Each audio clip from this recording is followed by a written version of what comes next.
Mapagpalang araw po sa ating lahat. Ang aking pong bahagi ngayon ay mula sa aklat ng Josue, Kabanata 5, talata 1 hanggang 4. Ang pagtutuli at ang pagdiriwang ng Paskwa sa Gilgal.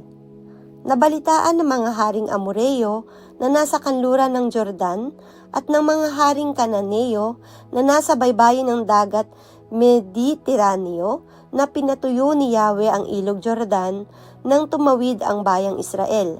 Dahil dito'y natakot silang lahat at nasiraan sila ng loob sa pagdating ng mga Israelita. Sinabi ni Yahweh kay Josue, "Kumuha ka ng batong matalim, gawin mong panghiwa at tuliin mo ang mga kalalakihan ng Israel." Gayon nga ang ginawa ni Josue, tinuli niya ang mga lalaki sa isang lugar na tinatawag na burol ng pagtutuli.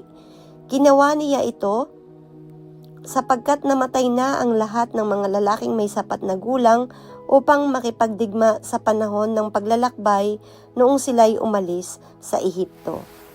Amen. Isang magandang araw pong muli sa ating lahat. Samahan niyo po akong muli sa pagbabahagi ko ng salita ng Diyos. Sinasabi po dito sa ika-5 kabanata sa aklat ng Josue, versikulo 5 hanggang 8. Ang mga iyon ay pawang tulina, ngunit ang mga isinilang sa panahon ng paglalakbay ay hindi pa.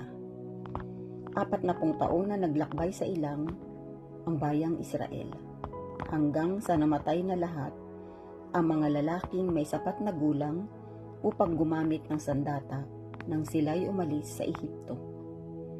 Hindi sila tumalima kay Yahweh, kaya sinabi niya sa kanila na hindi nila makikita ang lupang masagana na ipinangako sa kanilang mga ninuno. Ang kanilang mga anak na lalaki na humalili sa kanila ang tinuli ni Josue, sapagkat hindi sila tinuli ng panahon ng paglalakbay. Matapos tuliin ang lahat ng kalalakihan, nanatili sa kampamento ang buong bayan hanggang sa gumaling ang kanilang mga sugat. Ito po ang mga salita ng Diyos. Amen. Ang aklat ng Josue, Kabanata 5, versikulo 9 hanggang 12. At ang sabi, "At sinabi ng Panginoon kay Josue, sa araw na ito inalis ko sa inyo ang kahihiyan ng pagiging alipin nyo sa Ehipto. Kaya ang lugar na iyon ay tinawag na Gilgal hanggang ngayon. Noong gabi ng ika-14 na araw ng unang buwan, habang nagkakampo pa ang mga Israelita sa Gilgal, sa kapatagan ng Jericho, ipinagdiwang nila ang pista ng paglagpas ng anghel. Kinaumagahan, kumain sila ng mga produkto ng lupaing iyon, binusang trigo at tinapay na walang pampaalsa.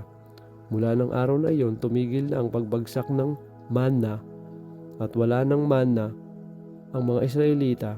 Ang pagkain nila ay galing sa inani sa lupain ng Kanaan." Ito ang salita ng Diyos. Amen. Our devotion for today is from the book of Joshua, chapter 5, verse 13 to 15. At nangyari nang si Jose ay malapit sa Jericho na kanyang itiningin ng kanyang mga mata tumingin. At narito nakatayo ang isang lalaki sa tapat niya na may kanyang tabak sa kanyang kamay na punot. At si Jose ay naparoon sa kanya at sinabi sa kanya, "Ikaw ba'y sa amin o sa aming mga kaaway?" At kanyang sinabi, "Hindi, kundi ako naparito ng parang prinsipe ng hukbo ng Panginoon." At si Jose ay nagpatira pa sa loob pa at sumamba at nagsabi sa kanya, "Anong sabi ng aking Panginoon sa kanyang lingkod?" At sinabi ng prinsipe ng hukbo ng Panginoon kay Jose, "Hubarin mo ang iyong panyapak sa iyong paa, sapagkat ang dakong iyong kinatatayuan ay banal." At ginawa gayon ni Jose. This is the word of God. Amen.